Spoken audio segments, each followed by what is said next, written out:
Isso é Bahia. Eleições 2022. A Tarde FM.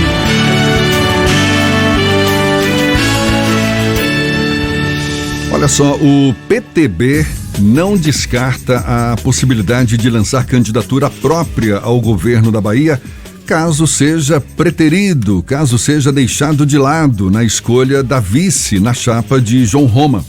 O partido tem chances de indicar um nome para ocupar a única vaga que resta na majoritária de João Roma, que é do PL, ele que concorre também ao Palácio de Ondina. Sobre o cenário atual do partido aqui no estado e as configurações políticas da sigla para as eleições deste ano, a gente conversa agora com o presidente do PTB na Bahia, Jean Prats, nos dando a honra de tê-lo aqui conosco no estúdio da Tarde FM. Seja bem-vindo, um prazer tê-lo aqui. Bom dia, Jean. Bom dia, Jefferson. Bom dia, ouvintes da Tarde FM. É com imenso prazer que eu estou aqui hoje, realizando um sonho, né? Porque uma das marcas que uniu sempre o extremo sul do estado, de onde eu venho, com Salvador, foi o Jornal à Tarde. Eu estava falando ali na recepção, eu me lembro ainda, o menino novo demais nem lembra quando tinha as D10, D20, quando a D20 azul, que saía daqui e levava jornal para Teixeira de Freitas. Então, à tarde, eu presto aqui as minhas homenagens, porque ela sempre foi um difusora de informação, cultura, e sempre se pautou dentro de parâmetros de seriedade, honradez, e marcou a vida de muita gente, né? Quem teve a oportunidade de ler à tarde ficou antenado, e isso é muito bom. Eu agradeço muito a oportunidade de estar aqui com vocês e vamos bater um papo sobre o PTB. Que coisa boa. Vamos falar um pouquinho de política? Vamos. O PTB, ele pode lançar candidato não só ao governo do estado, mas também ao Senado, caso fique de fora dessa chapa majoritária de João Roma. Mas como é que estão as conversas com o João Roma para, quem sabe, conquistar essa vaga de vice? Elas se encerraram. A política é muito dinâmica. Já se encerraram, então? Já se encerraram. O PTB terá candidatura própria ao governo do estado, e falando isso aqui em primeira mão, e ao Senado, na chapa majoritária. Teremos uma chapa completa. E quais são os nomes? Ainda vamos discutir, tem nomes dentro do partido que tem a capacidade, a possibilidade de levar essa empreitada adiante, mas isso foi um caso pensado, porque dentro do contexto político baiano, o PTB avaliou que compor uma chapa junto com o ministro João Roma seria uma ótima oportunidade para impor um novo perfil no combalido cenário político baiano. Mas, de alguma forma, nos sentimos negligenciados. O PTB tem o discurso capaz de empolgar, encantar e convencer, porque, ao contrário dos outros partidos, o PTB apoia o governo Bolsonaro em todos os estados. Não existe dentro do PTB nacional uma única dissidência. Apoia integralmente o governo Bolsonaro. Talvez o ministro João Roma não tenha feito a opção por falta de domínio da máquina partidária. Eu pessoalmente acredito que ele queria estar conosco, mas por circunstâncias pertinentes às engrenagens políticas, não foi. Historicamente, o PTB tem uma diferença muito grande com o PL. Comentei isso com o ministro. Eu falei: o ministro me chamou e conversou que queria ajudar o PTB. Eu falei: o senhor não quer ajudar o PTB, o senhor precisa do PTB. a questão é diferente. E quando fala que tem um discurso diferente do PL, o senhor já veio a público dizendo que o PTB é o único partido que sustenta um discurso verdadeiramente conservador. Com base em que tem tanta convicção em relação a isso? A base estatutária, próprio estatuto PTBista, foi concebido com esse fim.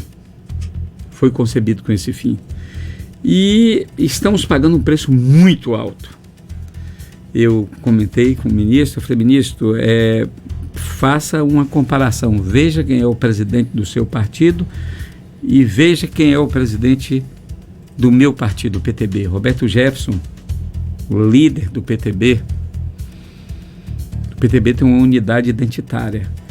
E hoje é alguém que está preso, é um preso político, algo inconcebível. Em pleno século XXI, no Brasil, nós temos um preso político.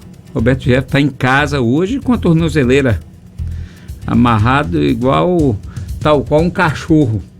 Ele não pode se expressar, e essa proibição imposta pela Supremo Tribunal Federal, na pessoa do ministro Alexandre de Moraes, ela se estende também ao partido. Não pode falar de Roberto.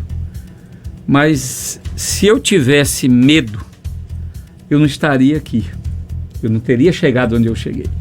Eu não tenho medo, ainda mais de decisões arbitrárias, draconianas, porque à medida que você se cala e chancela decisões ignominiosas como essa exarada pelo ministro Alexandre de Moraes, a gente promove uma deteriorização da política nacional a tal ponto que daqui a uns dias nós vamos estar proibidos de nos manifestarmos na rua. Roberto Jefferson hoje um preso político porque defende interesses genuinamente caros a todo cidadão. Inclusive atentar contra a democracia, inclusive fazer uma gestão de conteúdos antidemocráticos? A visão da democracia, ela é historicamente a visão imposta pelos que detêm o poder. É democrático, está baseada tem base legal a decisão do ministro Alexandre de Moraes? Não tem. Nenhuma. Roberto nunca atentou contra a democracia. Ele exerceu em sua plenitude o direito de se expressar. E o que ele falou é o que está preso na garganta de cada cidadão brasileiro que não tem vez e não tem voz. Aí quando aparece alguém que tem pulso, coragem, determinação de falar as verdades inconvenientes, mas cujas verdades sempre ferem os poderosos de plantão, dá no que deu. Ele é um bravo. Em nenhum momento esse discurso dos atos democráticos, isso é conversa para boi dormir. Isso é o uso do aparato estatal para calar quem ousa desafiar, como eu disse anteriormente, os poderosos de plantão. Isso é fato. O senhor comparou o Valdemar Costa Neto e o Roberto Jefferson. Ambos foram condenados, cumpriram há um período dentro da prisão por escândalos diversos, Mensalão, Petrolão. O senhor considera que o Roberto Jefferson representa algo ainda relevante para o processo político brasileiro, ainda que tenha tido essas condenações e ainda que tenha de alguma forma contaminado o processo político com esse tipo de relação no passado? Não, o bom de fazer rádio ao vivo é esse. As coisas vão surgindo e a gente tem a possibilidade de levar ao conhecimento do cidadão eleitor o que realmente aconteceu. Roberto foi, primeiro, cassado porque denunciou a existência do Mensalão, cujo Mensalão foi urdido, arquitetado, concebido pelo PT, à época que assumiu a presidência da República, com a conivência de Valdemar Costa Neto, que foi o principal artífice do mensalão. Roberto denunciou a existência do mensalão. Roberto foi cassado porque, segundo eles, não conseguiram comprovar, ele não conseguiu provar a existência do mensalão, e depois foi condenado pela prática do crime de Caixa 2, que à época não era um tipo penal, não constituía crime, era atinente à justiça eleitoral, e ele foi condenado por um crime que não existia. Então, a gente consegue traçar paralelos, mas a conduta política de Roberto, ela está a anos-luz de distância do que foi praticado pelo presidente do PL, Valdemar Costa Neto. Não dá para você comparar Roberto Jefferson, a figura de Roberto Jefferson, com Valdemar Costa Neto. Então, são essas oportunidades. Roberto foi mensaleiro. Não foi. Denunciou o esquema. Ele denunciou o esquema. Eu não disse que ele era mensaleiro. Não, aqui, mas tá? é o lugar comum, eu sei. Ele denunciou o esquema, mas se criou essa aura. Ele foi estigmatizado como o mensaleiro Roberto Jefferson. Não, ele nunca foi. Ele denunciou.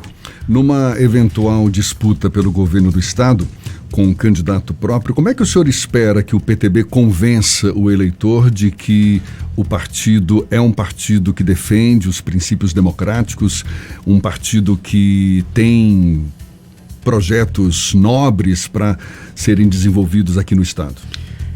Eu acredito muito na força do verbo, da palavra, no convencimento através do discurso. Mas com argumentos e do exemplo, convincentes. Com argumentos convincentes. Que argumentos seriam esses? O PTB, ele ressurgiu, foi reinventado aqui na Bahia, porque não há que se negligenciar,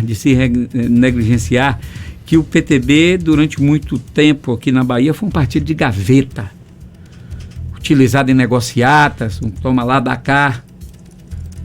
E hoje não é mais isso. Desde que assumimos o comando do PTB,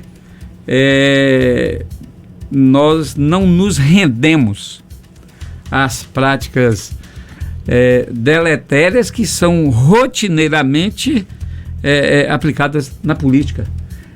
O que o PT pode oferecer? O PT pode oferecer ao povo, o PTB, me perdoe, oferecer ao povo baiano a possibilidade de ter a sua dignidade respeitada. O cidadão eleitor que paga impostos e vive miseravelmente num estado rico. Mas com qual argumento, Jean? O respeito à coisa pública, não roubar, porque o que falta nas pessoas é terem a coragem de dar nome aos bois. Nós temos na Bahia um grupo político que há 60 anos domina o cenário político baiano. A CM, Netinho da Vovó. Netinho da Vovó faz parte de uma oligarquia que domina o cenário político baiano há 60 anos. 60 anos. Bom, então o PTB está caminhando para anunciar um nome ao Palácio de Ondina, também ao Senado, para a gente encerrar. Quando é que deve ser anunciado esses nomes?